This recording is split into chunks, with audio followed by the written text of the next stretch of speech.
I think if we're ready, we'll go ahead and get started with the first speaker who's joining us virtually, who is Brian Meagher. All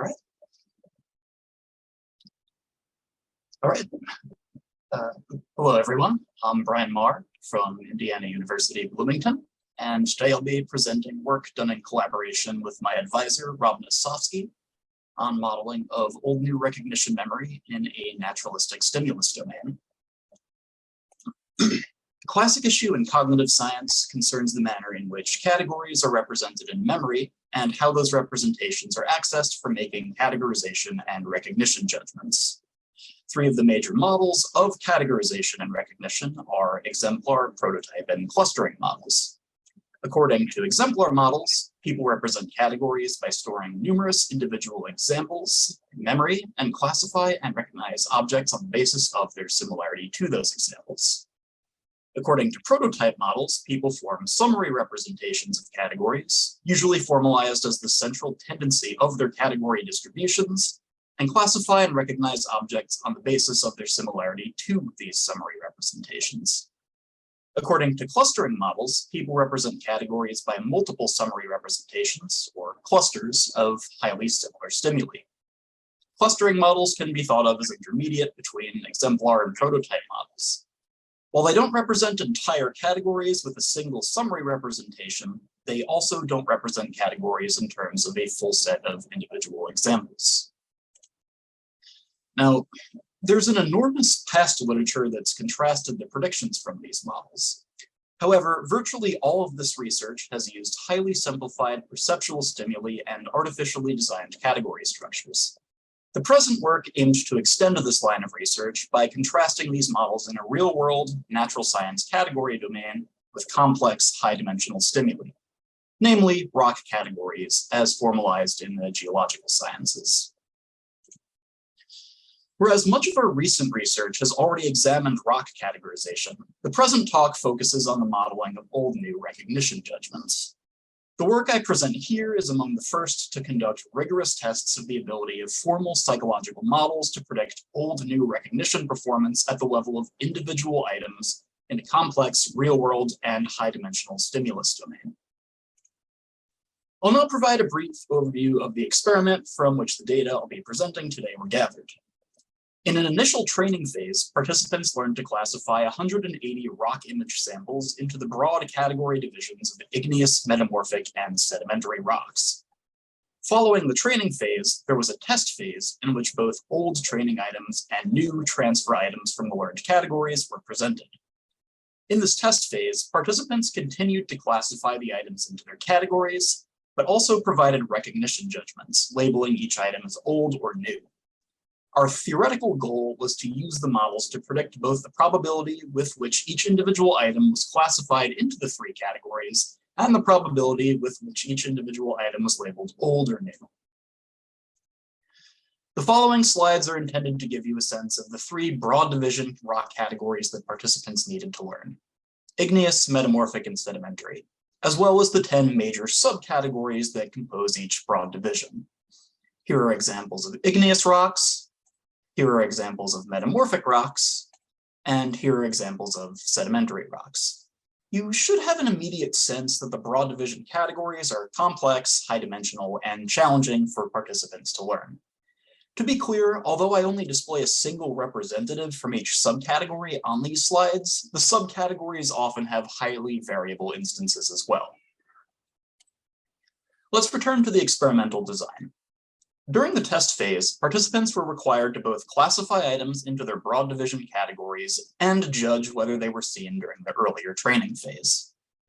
Each of the 30 subcategories forming the stimulus set was composed of 18 items. Within each subcategory, 6 items were randomly chosen to be training items, and 10 items were chosen to be novel transfer items. The remaining 2 items were special transfer items we refer to as high similarity neighbors, abbreviated HSNs. HSNs were stimuli specifically crafted to highly resemble specific training items, but still be clearly discriminable from them. These special stimuli were created by altering 2 training stimuli from each subcategory. We term their parent stimuli, using photoshopping techniques which made mild alterations to their orientation, contrast, hue, saturation, shape, and outline. On this slide, I've included a couple examples of HSN stimuli and the parent rocks on which they were based. Before showing the results of this experiment, I present some initial hypotheses about the key qualitative contrasts between the predictions of each model. First, if all that's stored in memory is the prototype of each category, then participants should be unable to make old-new discriminations between the old training items and the new transfer items. The items serving as training and transfer items were selected randomly from each category, so there's no reason to expect that they would have different distances to their category prototypes. By contrast, if people really are storing individual training examples in memory, then the hit rates associated with the old training items should be greater than the false alarm rates associated with the novel transfer items. Second, clustering models can predict that old training items will be recognized as old with higher probability than standard transfer items because the training items are more likely to activate the local clusters that were formed during the classification learning process. However, as we'll see, clustering models have more difficulty discriminating between recognition judgments on old training items versus HSN transfer items.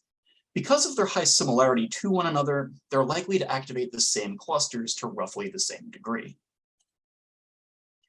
The summary results from our experiment are shown in this bar chart, which shows mean proportions of old judgments for the four main item types: the non-parent training items, the parent training items, the standard transfer items, and the high similarity neighbor transfer items. In accord with the general qualitative predictions from exemplar models, and in contrast to the predictions from prototype and clustering models, recognition probabilities were highest for the training items, intermediate for the HSN transfer items, and lowest for the standard transfer items. Our more ambitious goal was to test the models on their ability to quantitatively predict recognition performance at the level of individual items, namely the probability with which each of the 540 individual rocks in the test set were judged to be old versus new.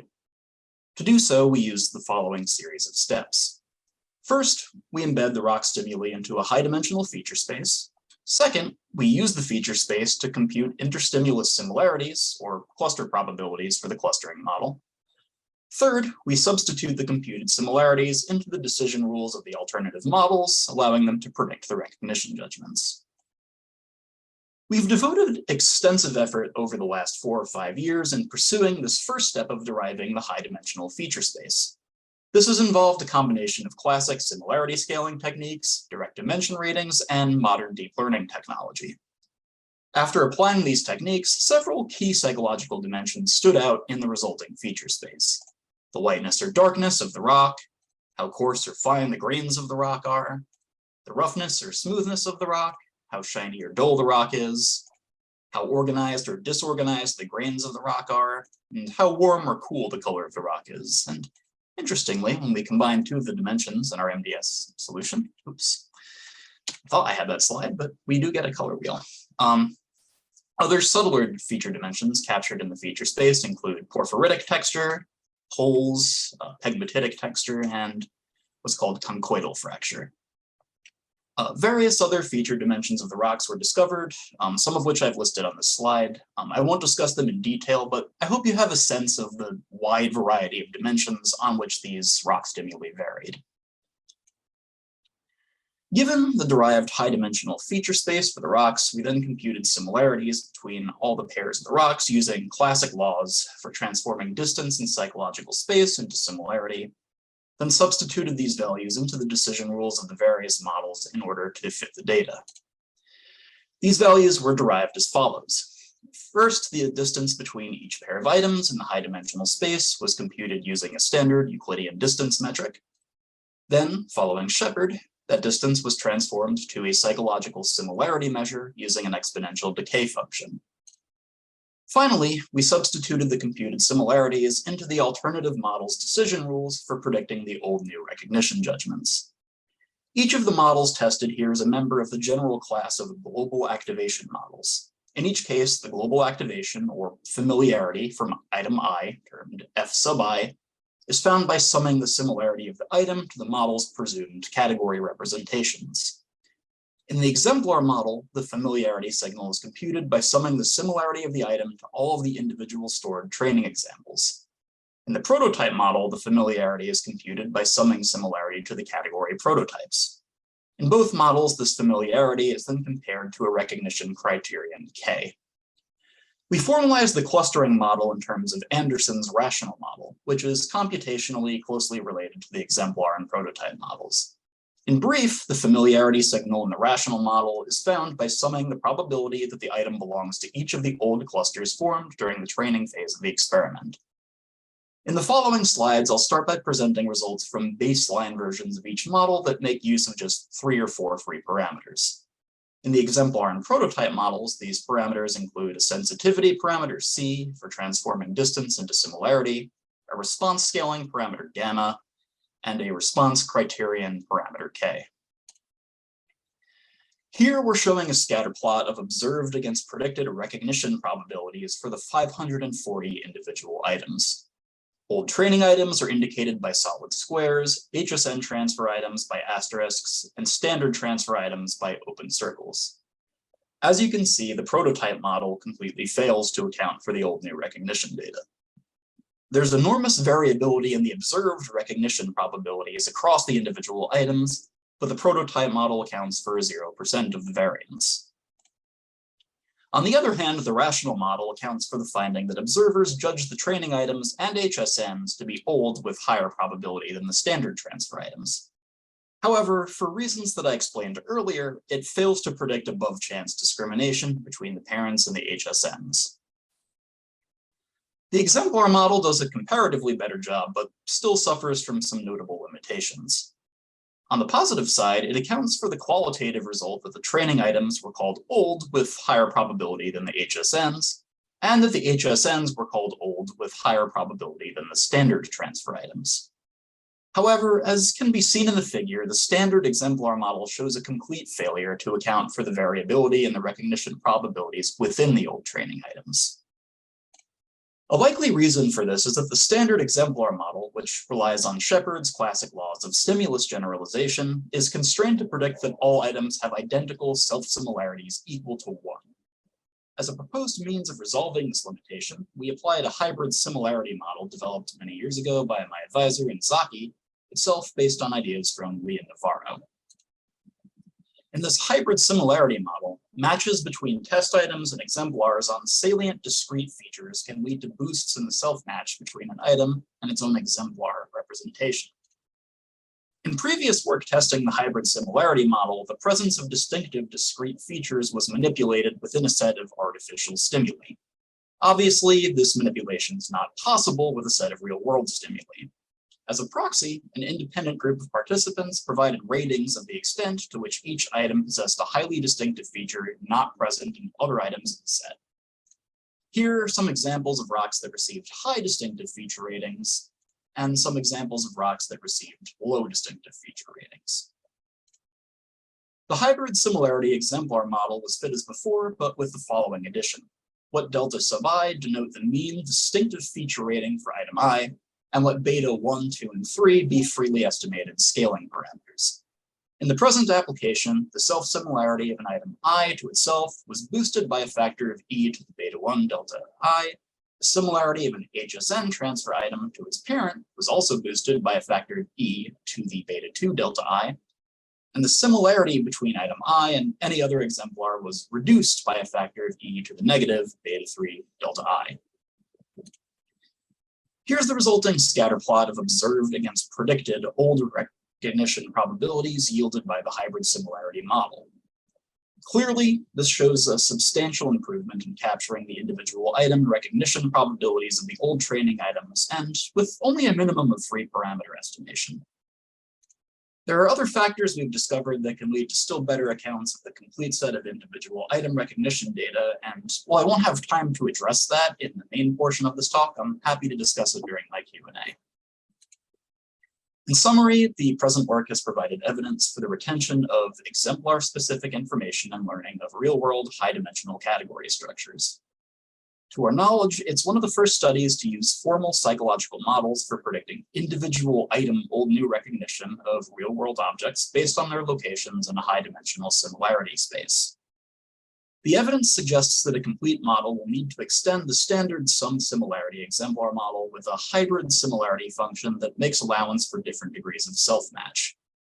However, future work is needed to yield improved formalizations of the discrete feature matching process and for automating the discovery and scaling of discrete, distinct features within sets of to-be-remembered items. Thank you for your attention.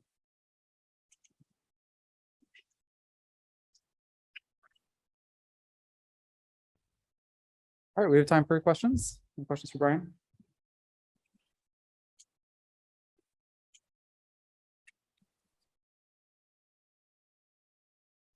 I have one. I'm in the online session. Please, yeah, go ahead, David.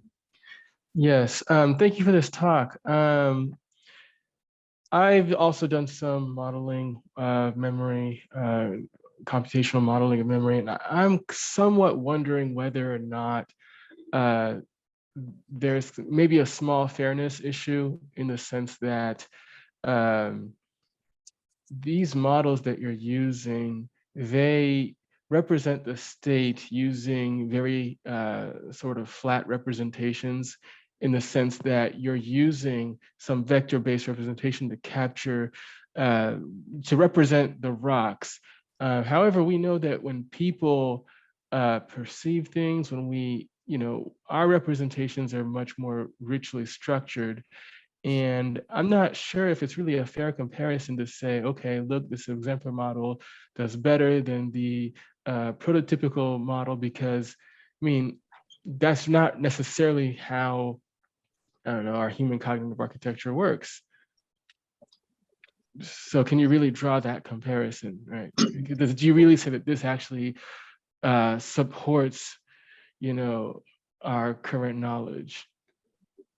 Right. So, no, that's a good point. A lot of the work we've done in this area has sort of been centered on developing the feature space itself, and the sort of vector-based feature space like you're describing, is almost certainly not complete. We've put a lot of work into supplementing it and trying to capture, sort of the different features that different rocks have. And it's been a massively complicated endeavor. We've sort of tried to keep things on even footing between the models as much as we could have. Each does use the sort of same feature space, but we're certainly open to suggestions on how to further augment the space, or possibly alternative means of deriving a feature space. Sure. I guess if I might add a little wrinkle, right? Your first bullet point says that there's evidence for retention of exemplar-specific information of high-dimensional category structures. I guess my point is there's no category structure in the experiment that you've designed other than that featural representation, which isn't necessarily human-like. So I guess I'm not entirely tracking the question. So we're saying that the sort of feature space that we've derived isn't human-like. I wouldn't imagine that the feature space we've derived is, a perfect representation necessarily of how people are truly, representing these objects mentally. I'm not personally sure I'd go as far as to say that there's no, I may be misunderstanding the question, but there's no category structure being represented sort of entirely. Right. I think my last point, I guess, before I move on to let other people, is that because the way humans represent these categories are typically more richly structured than computational models, what is the relation, right? What is the link that you can say that you've actually built up or found evidence that supports this exemplar-based model of memory that we humans have? I think I see what you're saying. So, I'll sort of lean on George Box here for a second. You know, all models are wrong, but some are useful.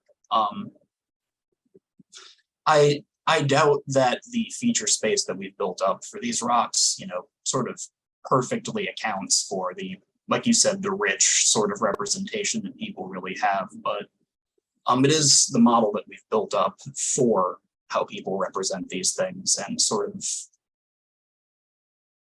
while it's going to be limited in many respects, ultimately it allows us to make these sort of predictions about how people are remembering these different objects, and the evidence that we have will be limited to the extent that the feature space is, but I would certainly argue that it's suggestive that there's some kind of exemplar-based process going on.